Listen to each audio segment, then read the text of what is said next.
Hi and hello there, Virgo. Ngayon na alamin natin ang inyong August 2024 messages. No? Pero bago natin yan gawin, batiin na natin everybody. Hi and hello sa ating mga bagong viewers. My name is Yan. Welcome. New subscribers at Turning Eastern Buyers. Thank you sa inyong walang sawang love and support for me. At kung di mo pa knows, meron pa tayong isa pang channel link down below lang sa ating description box. If interesado, click lang yan para makarating kayo there. Everyday nag-upload tayo ng collective readings for all signs doon. So let's go ahead and check these messages para sa'yo, Virgo. Maraming salamat, Archangel Michael, Guardian Angels of Collective and even their ancestors.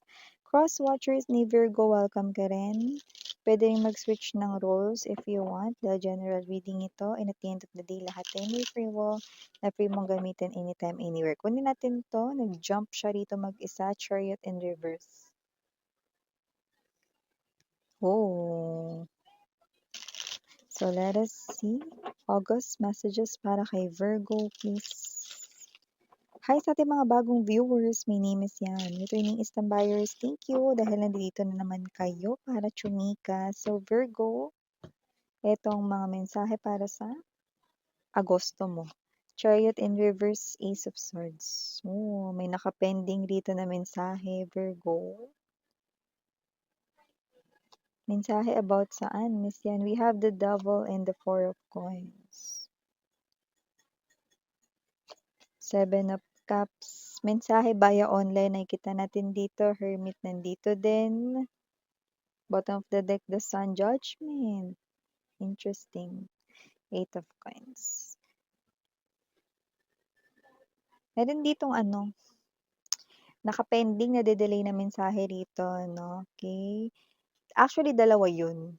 Yung isa galing rin sa ex mo. Okay, someone here na toxic, kung sino man yung naging toxic mong ex, no? Pero wag ka masyadong expect dun sa online message na yun, no? Kasi hindi mo dun makukuha yung sorry or what, no? Yun ay simpleng hi, hello lamang, no? At kung yun man ay nagtatago sa number, no? Or pwedeng pangalan niya sa social media na hindi naman yun yung direkta niyang pangalan, siya ay walang iba kundi ang ex mo, Devil Energy. Wala masyadong effort, hi lang, ayan o. Baka yung kamusta niya, K-musta pa, wala pa yung A. Iba naman, ito namang nakapending na isa namang mensahe para sa inyo kasi iba dalawa, di ba? Okay, yung iba baka itong dalawa talaga ni ito ang mensahe nakapending. Isa naman, no, pwedeng tig-isa lang. So just take only what resonates, okay? So dito naman, yung nakapending ay yung emotions para sa'yo ng isang person. Gusto niya na mag-confess pero may delayed dito dahil pwedeng siya ay hindi naman sa mahina yung loob niya, no? Kundi meron siya rito parang may sisingit na ay ano yun, miss yun. Parang isa ba yang omen or pahiwatig na dapat hindi siya hindi, wag ka masyadong nega. Ibig sabihin 'no, meron ditong sisingit na travel kasi may kailangan siyang puntahan or hindi travel, baka puwedeng may kailangan unahin, asikasuhin. Hindi sa aside ka niya or hindi sa ino-OP ka niya, kundi meron ditong parang work related siguro 'yan, na kailangan ditong business travel or puwedeng asikasuhin 'no, na kailangan ay, unahin niya muna 'yon. Okey. Siyempre kailangan unahin niya 'yun 'no, kasi wala kayong pandit. 'Pag natanggal siya sa work, 'di ba? So, may gano'ng klase ng energy na parang may interruption pero hindi 'yun isang klase ng pahiwatig na, "Ay baka hindi talaga kami, sinasabi na wag siyang mag-ano sa'kin, confess." 'Yan 'no, hindi gano'n 'yun 'no. 'Yun ay, isang klase rito 'no ng clue lang, okey? Wala 'yun na meaning dito, clue lang 'yun 'no na siya yung tinutukoy dito. So, baka meron kang crush diyan, 'di ba? Tapos parang feeling mo gusto ka rin niya, mga gano'n. Tapos siya ito na biglang naging representative pinadala sa seminar. Puwede ring siya yun, 'di ba? O yung iba naman dito, yung proposal talaga ito 'no, na parang, nade-delay dito.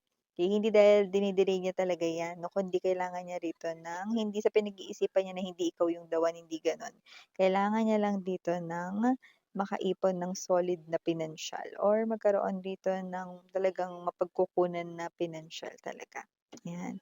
O maliban diyan sa mensaheng delayed 'no, or mensahe ditong parang nasa pending, section, meron din ditong energy 'no, na maaaring meron ditong maka-discover sa'yo, someone na hindi mo kakilala, pero maaaring ma-discover ka niya rito sa unexpected way, 'yan 'no. Puwedeng ma-discover ka niya because of your talent. Hindi naman ito tungkol sa pag-aartista or ire-recruit ka niya kasi merong open vacancy sa kanila na hindi na parang makaka-discover dito sa'yo. Tapos hindi sa kailangan niya yung skills mo or whatsoever 'no, kundi, actually hindi niya yun kailangan ngayon, okey? Pero nakikita ko na maaaring yang person na yun ay maging acquaintance mo in the future, alliance, 'yan 'no, or parang yang person na yun ay maaaring maging friend mo in the future because of that na maaalala niya dito sa'yo, 'yan. Something to do with your skills, talents, yung nakikita natin dito. So, maliban din diyan may energy rin dito Virgo na ngayong August maaaring, makapag-isip-isip ka rito ng mga bagay na parang magkakaroon ka ng reflection about your life, about yourself na and diyan mo makikita na parang, "Ay, parang gusto ko na rin talaga pala magkaroon ng ganito." 'Yan, o puwedeng sa love life 'yan or sa money or parang, "Ay, parang gusto ko magnegosyo." Parang yung maiisip mo ngayon parang feeling mo matured mo na 'no. Ngayon kung, yung energy mo yung parang pang-ano na yung level, adulting stage. Gusto mo na ng stable finances, gusto mo na rito ng may other na mapagkukuhanan ng money or parang ikaw tumakakaisip ka rito na mag-savings 'no, passbook without the card, mga gano'ng klase ng energy. So, parang nandun ka sa energy rito na parang trentahin up na yung nasa isip mo kung ikaw ay nasa 20s pa lang. Basta yung energy mo dito is more on stability, yung may pagkukunan talaga, savings, and yun nga 'no, about life 'no. Ngayon kung hindi naman 'to sa savings, puwedeng maisip mo rito, parang ang sarap rin pala na may partner in life. Yung may pagkukuwentuhan ka ng mga nangyayari sa'yo, yung makakasama ka, makakaagapay ka, yung nandiya-diyan, mga gano'n. Okay, so kung ikaw ay single na maaaring maisip mo ngayon 'yan 'no, yung love life na mukhang oras na para hanapin ko yung the one, mga gano'n yung energy mo. O maliban diyan may energy rin dito na maaaring meron ka ritong trouble na magiging happy ka daw.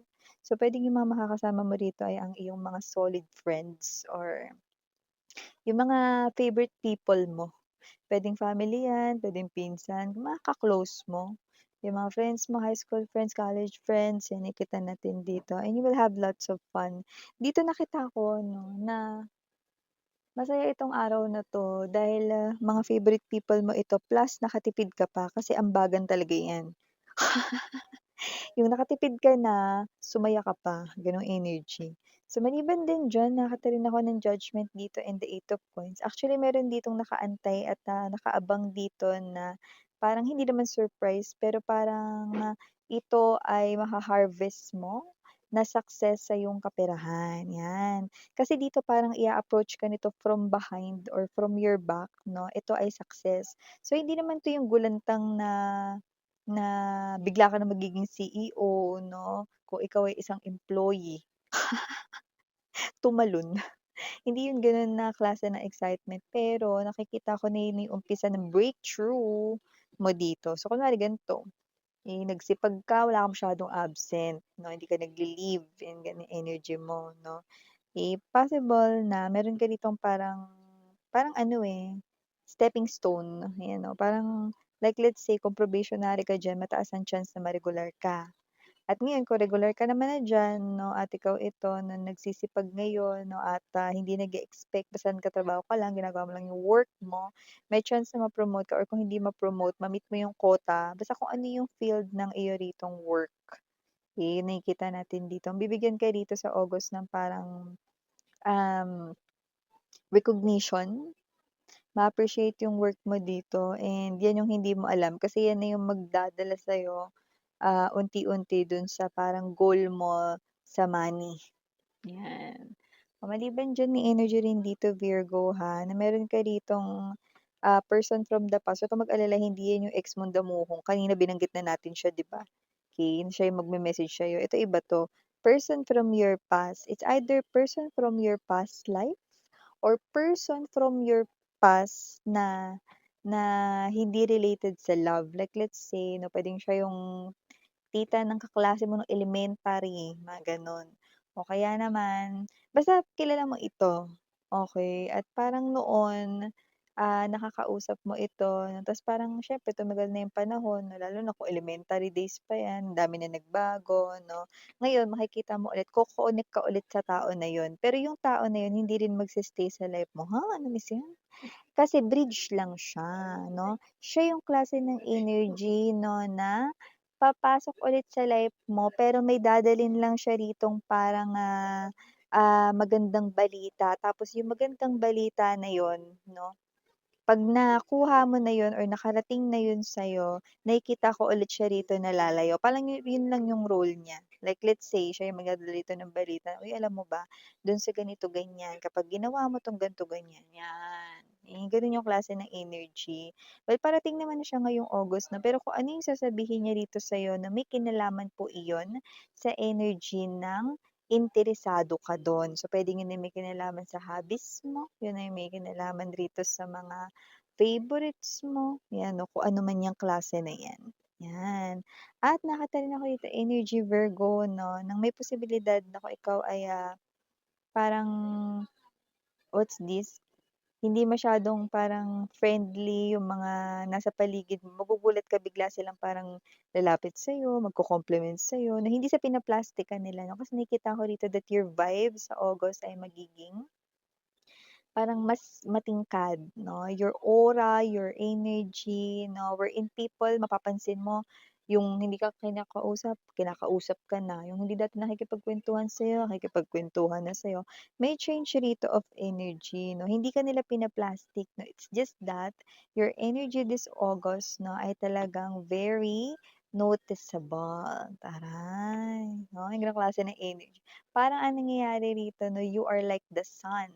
And these people 'no, ay naa-attract sa iyong light 'no, they will keep on coming to you 'no. May mga babati sa'yo, mga compliments 'no, mga pupurihin ka dito, iba naman makikipagdaldalan sa'yo pero naisip mo, "Hindi naman 'to nakikipag-usap sa'kin dati, kinakausap ako niya ngayon." Mga gano'ng klase ng energy, 'yan. Meron pa rito na last but not the least message para sa'yo Virgo, Ace of Swords. Nakita rin ako ng energy rito, ito para sa distant future mo pa ito 'no, pero ewan ko ba't 'yan lumabas dito. Siguro meron na rin ditong parang hint na baka ito ay matunugan mo ngayong palang August, okey? Ano ba yun miss yan, distant future pa ito, eh. Nakita ko rito yung mga energy ng mga Virgo diyan na walang plano rito 'no, ng mga ibang bansa or dun tumira pero dun ko kayo nakikitang titira. Pero magiging masaya kayo dun, ano, financially and mukhang, kaya kayong pupunta dun because of your partner lalo na kung kayo ay single ngayon, 'yan. Yung mga iba na nagsabi diyan, "Ay ayoko ng foreigner miss 'yan," or "Ayoko miss 'yan nakatira sa ibang bansa, okey na ako dito sa Pilipinas," you know. Yung mga nakikita kong Virgo na ganyan, kayo yung nandodon nakikita ko rito sa distant future na tuwang-tuwa 'no, yung parang nagso-slow mo yung paligid niyo rito, masayang-masaya ka sa nangyayari sa buhay ninyo. Importante masaya kayo, 'no. Tsaka hindi porket ano, ayaw mo na ngayon, eh, hindi mo na magugustuhan 'yan in the future 'no. Ikaw nga lang kita ko dito, ayaw mo 'to ngayon pero nakita ko happing-happy ka rito. So, yun naman importante, 'di ba? So, ito yung mga mensahe para sa'yo Virgo, Wagana Meriana, Only for the girls, Senyana, Duna for the boys, Sarang Hayo, Love and Light, tara, annyeong.